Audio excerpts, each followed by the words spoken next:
What's up? What's the word? We have a special guest that we're going to bring on right That was now. not a good segue. That was not. Yeah, no. Let's run that back. Every Let's day run you That that should was back never for run that a back. sure. Run terrible that back. segue. Yo. Why y'all That talking about was. my segue? Domani, what up? Yeah, what's going on? All right, what up, bro? Yeah, that was crazy. That was crazy. Like, that made no sense. No, it didn't make no sense. But what I was gonna try to get to is like, yo, we have a entertainer in here. You know what I'm saying? And I just wanted to get his perspective on it. We was talking about how rappers entertain and say how people like cross the line and cross boundaries. So what's your thought on that? Now we're not gonna talk about the specifics what happened, but just as an entertainer, like have you ever had some situations where females or nowadays male fans do a little extra when they trying to Female friends or male friends, yeah. the fans they when they when they feeling you or they excited to see you? Like what's your take or experiences? My experiences, I don't feel like I've experienced that. Um, yeah, that's, I mean, my take on it, yeah, I mean, I heard someone say males and men do get uncomfortable for sure, for sure. The fact that we need to say that out loud is kind of crazy, you know? But yeah, but I haven't experienced that.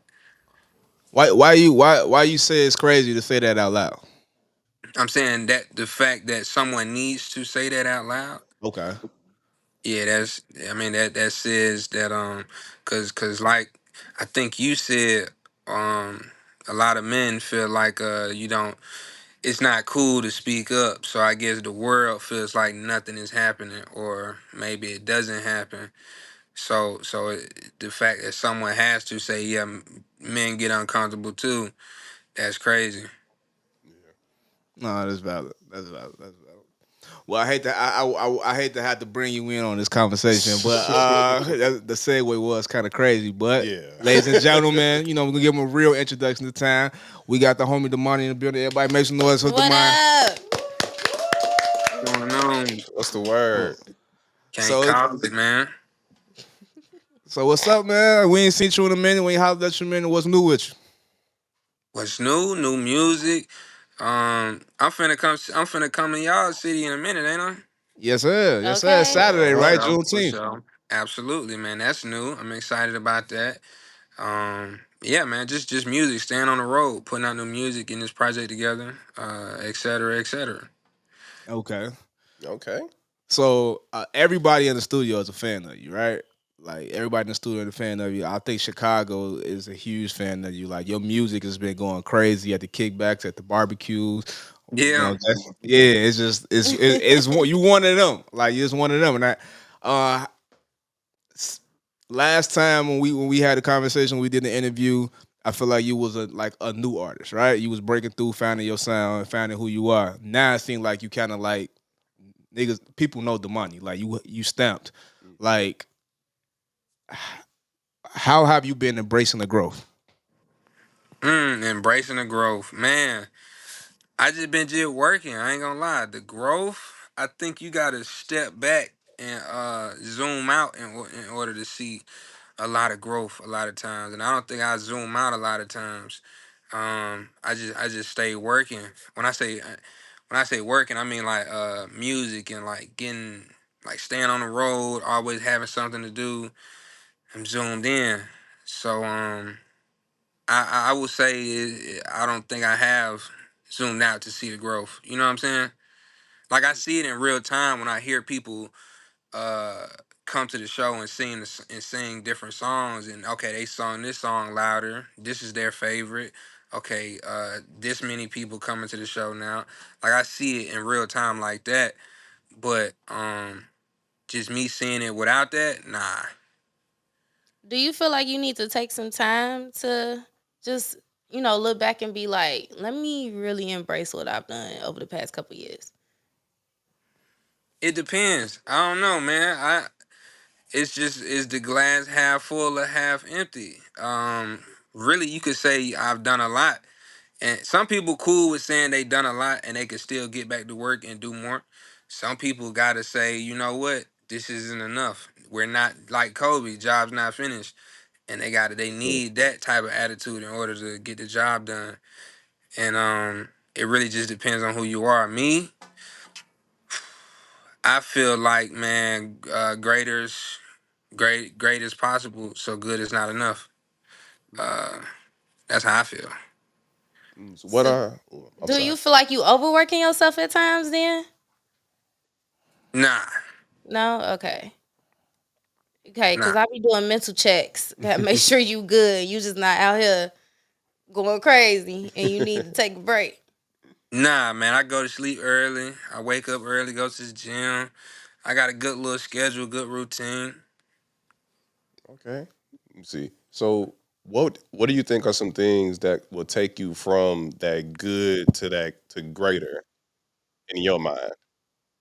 Locking in and getting rid of the stuff that you know is distracting you, and we all know the things that we need to do in the back of our head, but we like kind of put it to the side and procrastinate a lot of times. For me, is reading books, just like we know like our strength and weaknesses, and us ignoring the weaknesses, and us maybe it's going out, maybe it's drinking. We know that when we drink, we wake up later. We go out, we miss things, we forget things, we wake up later. It's like stuff like that, man. Just eliminating and locking in a little bit more. Okay.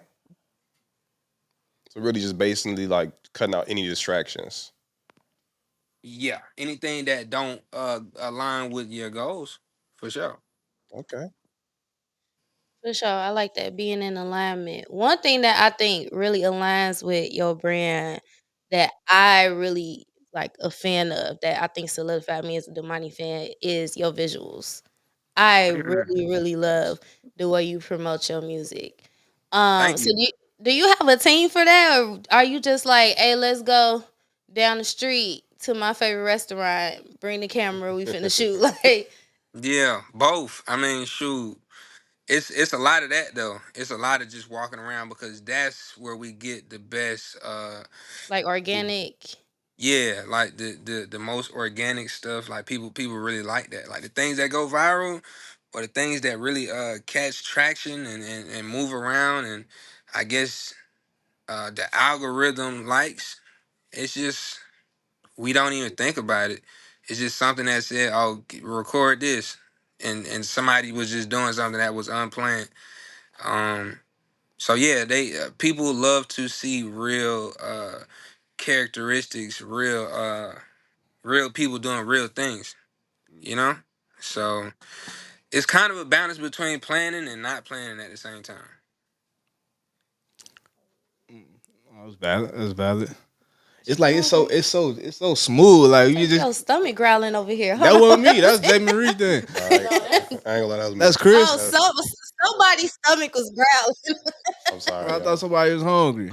Um, but Jay, you want to get in there? Wait, Jay got a question. What's up? Hey, Hey, so I just want to say I'm a big fan. Your thank you. music is like laid back, clean a house. Like I love it. But I wanted to talk more on like the. I feel like you're a little bit of a philosopher.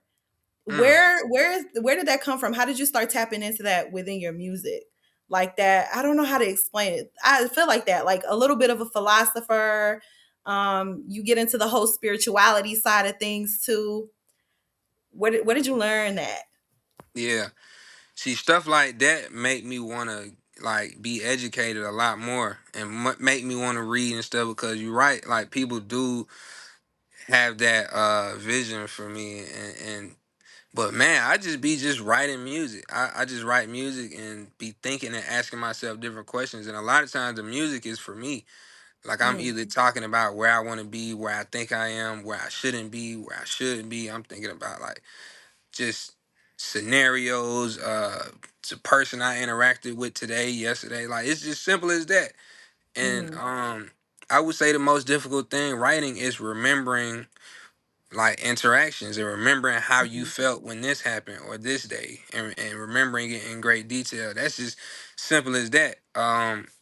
I don't know, man. I just ask why a lot of times. If that makes me one of those people, then okay. But man, I just like to figure out why. Yes, you definitely got a philosophical feel. You mentioned earlier that you read. Would you feel like what you read, do you take some of that and implement it into your writing or your creates? I don't know what type of reading you do, but does that help with your writing? Yeah, anything but reading, for sure. And I don't feel like I do enough reading, but that's why I'm locking in right now. I'm reading. I was just reading before I got on here, but anything could help. But me personally, reading just gives me more like confidence. And if you're a writer, it expands your vocabulary. The more words you understand, the more ways you have to express how you feel. If all you got is mad, sad, happy, you know what I'm saying? It's like, how Mhm. else can you express and get a little bit more detail with the way you feel, you know? What type of books are you reading right now? Or what book are you reading right now? Book am I reading right now? It's called The Disappearance of the Universe. That's some philosophical. Look, Yeah, so it's about a story from this guy's perspective. He was in his living room one day and he asked God to come down and answer some of his questions. And when he opened his eyes, it was two beings in the room, and they said, "God sent us, and I'm finna answer all your questions." And the book is basically him having a conversation with these people and them answering the questions. Uh, yeah, he is a real life philosopher. That's all I'm gonna say. That's all that's I'm gonna say crazy. because that's a philosophical book right there. So this makes sense now. You're reading books like that. This makes sense as to why your music is the way it is. So I what feel I was you. about, my bad, bro. No, I was saying I feel you. I'm a little. I like that, but I don't like it at the same time. Why Um, don't you like it? Yeah, why you don't like it? that what I was saying. So I feel like it make me like when I hear people say that. In the back of my head, I say, "Well, I need to get on my game," because they look at me like this and they think this. Really, I just wake up and do stuff. I don't know. Like Yeah, ain't nothing that's wrong with that's Well, how I that. look at it. sometimes being a philosopher is I wake really up and do more stuff about all your the time, and I personality. get hell for it Nah, when I wake up and do stuff, you be like, Cody, you always doing shit. because you do too much. Yeah. Hey, The money probably doing just enough. ah, All right, that's. I was saying, so would it make you seem like when people say things like that about you, does it make it put pressure that you're like this bigger person that you feel like? Or deeper Yeah. than Yeah, like deeper than what you think. absolutely, absolutely, and that's what I think it is because then they will always look to me like I have the answer when really I just know that we don't know a lot, and that's why I ask so many questions. But that's that part don't of mean being I a philosopher though. It's like having the smart enough the wherewithal to know that you don't know everything. right. But yeah, man, I'm Don't down put for us We'll on stay real. it. away Like from the philosopher Don't put name that because you label on that man, okay? Nah, right. Don't do it. But like I like I put my phone number out on a song and people be calling me and I be having some good conversations with my fans and one time this person hit me up and was saying that they got mental problems and they asked me how to stop voices in their head and was oh, not understanding why I was saying, you know what, I am not equipped to answer that question for you. I think you should talk to these type of people. And they was like confused on why I couldn't answer that question. It was like, but your music. And I'm like, I hear you, but I don't want to play around with that question. I don't want to sit and guess about how to answer that question. It's stuff like that though. Yeah, because then people start having different expectations of you, where it's like, what am I? I'm not equipped to be your psychologist. What am I supposed to do? Right. So, is that your phone number for real? yeah, I was gonna say like, Because damn, Yeah. you that's got your phone number for real. It's my Man, real don't phone try to number. call it. Why you ain't called it already? Because I thought Dang. you know how back in the day where the Mike like Jones. Soldier Boy now they used to drop their phone numbers and then you call and you get a voicemail. I don't want to try to get no voicemail. I don't even think I got a voicemail set up, but nah, it's my real number though. All right, bet. All right. I'm call you next time I'm in Atlanta. For sure, for sure. Okay. All right. Call his What else phone, y'all bro. got going on? All right. Well, I was going to ask you, G. Nah, I know the Forever Lasting joint. That's like everybody go to. Everybody love that record, right? But for me, it's the joint that you got with Blackie. Yeah, that's my Yeah. guy. That's my joint. I listen to that song lessons. I listen to that joint like every day. Like, how did that record come about? And like, what does that rank amongst the music that you perform now? That record came about. So boom, I first met him when I was in South Africa with Nasty C. Ran into him. We exchanged information. We became aware with each other from that point. All right, so boom, we in Atlanta, me and my team, and my dude, my A&R hit me up, said, "Bro, I just seen Blackie walking down the street, and like he was just walking, just on the sidewalk, walking somewhere." And he was like, "Yeah, I told him you was in the studio. He about to pull up. You up there?" And boom, he pulled up. We knocked out like 3, 4 songs, and that was one of the songs. We both were just caught a vibe, and we was taking turns going in the booth, and it was pretty quick. Like it was, yeah. That man is a lyrical genius. Nah, that was my joint. So when you performing and hopefully I get to see you perform this weekend, like, what does that song rank as far as your favorite your songs to perform? Or do you perform it Man, live? I was just about to say I've never even performed it before, Damn. cause it's Gotta like, put it on the set list.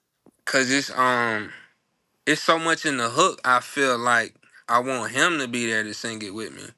Cause he'll come out sing the hook. Cause it's really like a hook and a bridge in his hook, and I'm like, I don't want to cut that because it's too long and then coming. We ain't performed it yet, basically. Okay. So you gonna be with NDRE and Common this weekend. I know you did Dreamville Festival with J.Cole. Have you ever took this stage with Common before? And is this something, are you looking forward to this?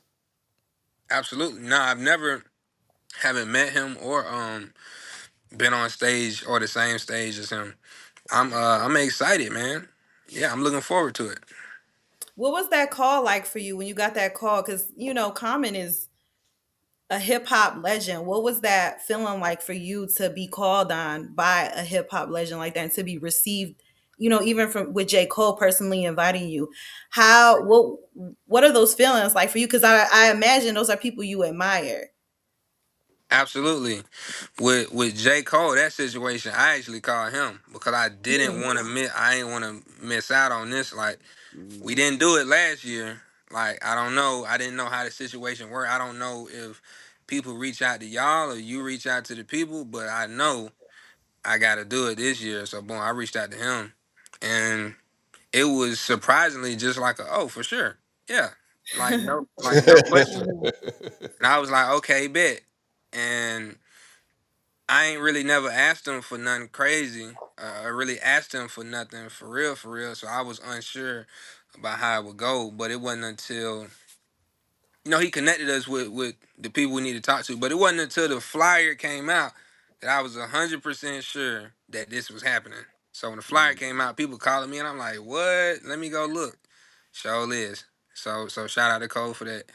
Um, let me see. Common, man, I really don't know anyone in his camp. I don't feel like, but man, I'm just always grateful that the music is reaching and resonating with really the right people for sure. Like it used to be, I used to feel like a lot of people didn't respect or didn't take me serious, but these are all just confirmations, and I'm just grateful for it.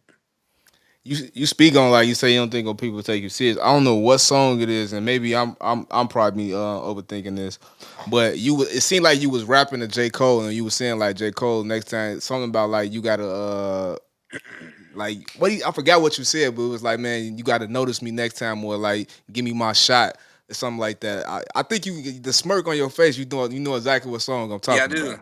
Yeah. Mhm. Yeah. So that was when I first met him. He had a writers camp and just had a bunch of artists just pull up to the studio, and I just snuck in basically, and boom, I really didn't expect him to be there or nothing like that. We ran into each other. First thing I said was, "Yo, bro, woo woo, I want to play some music." He busy. He like, not right now. I got you, woo woo. Later on that day, you got some time? Not right now, woo woo. Come back tomorrow. Boom, I got school and everything. So I'm like, in my head, I'm like, I'm really not supposed to be here right now. I'm not supposed to be here tomorrow either. But boom, I show up tomorrow. Um, yeah, and it just felt like it was always just not the time. So then I was like, bruh, I'm tired of this. And then I was like, so the writers camp is people recording everywhere. It's people recording in the kitchen, all the studios booked. It's people recording in the middle of the hallway, the closets.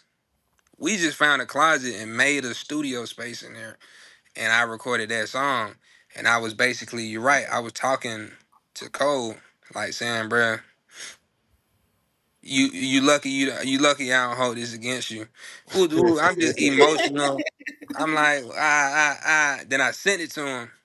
I don't know, cause I was finna put it out, and then he let me know, like, nah, bro, that wasn't the case. And I was like, for sure, for sure. And he turned out to really like the music. So that's how that happened. Would you say that J. Cole is like one of the people that you look up to within the industry, or like some one of the people that you take inspiration from? Definitely inspiration. That man is he's just dope with the pen, man. And he's a good person. Like I like a good conversation. He'll sit on the phone and have a good conversation with you. And really a lot of the best conversations is questions asked to you. Mhm. Like people ask you like why you think that? You'd be like, well, I never thought about that. I never asked myself why I think that. And yeah, he just like to have good conversations, and this man is a dope writer. He's another lyrical genius. So yeah, of course. What are some of the things that maybe some advice he's given you or something that you learned from him by those conversations? Advice I could say when I put a when I put my album Time Will Tell out, he he definitely he hit me back up and said that it was a classic. He listened to it, said how much he loved it. So I'm thinking this album's supposed to, this is the one, or this supposed to do this, and it's supposed to put me here and lead me here. I'm thinking that, and then when I seen that it didn't do that, I'm like, I'm confused now. So Mm, boom, we end up getting back on the phone, and he hears in my voice that I'm like somewhat upset with the outcome, or confused on like what to do next. And he's like, bro, the album's dope. You're gonna make another one. It's like, but mm, it's gonna be a slow burner. Like, don't even look at it like that. Every album that comes out, it reaches a peak, and then everything like kind of slows down. Like it's completely normal. But just keep making music, and the next one's gonna be better. So that's what he was saying. That was some good advice. How do you stay true to yourself in this industry of, we see a lot of gimmicks and just, things that seem as though they are, but they're not. How do you stay true to yourself and continue to stay on your path, especially with you saying like, "Oh, this album didn't, do what I thought it was gonna do." What are some things that you tell yourself in those moments? It's a good question. Let me see. Stay true to myself. I got a lot of good people around me, real people, real friends around me, and I make it comfortable for people to tell me the truth. A lot of people say that they want to have people around them that tell them the truth, but don't create that environment. I create that environment that allows people to feel comfortable to say what they feel. So that's a reason. I will say I always got to remind myself that I just like doing music, and everything else is a plus. I would say that's how. Mm, So you're still independent, right? Yeah. Okay. I believe I saw an interview where you were talking about leverage. Like I think they asked you like, would you ever sign to a major? And you were saying like you trying to build that leverage so that what you want, you gonna get when it's that time. Um, Mhm. so what does that leverage look like for you? Leverage. Well, I Because you wouldn't got say. millions of views, Yeah, I songs wouldn't. going I wouldn't. crazy. Yeah, I wouldn't say for me, but uh, leverage to a record label is about how much money you make annually, how much money, how many tickets you sell, how many people buy your music, how many people buy your merch. Like that's leverage to a record label.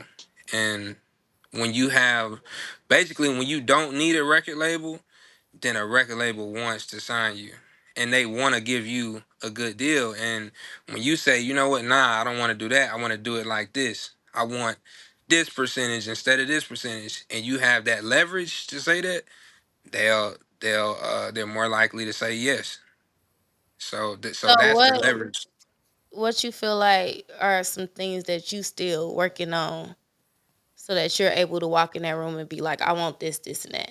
If y'all want to partner with me. Right, I want to do, I'm a touring artist, so I'm focused on my shows a lot.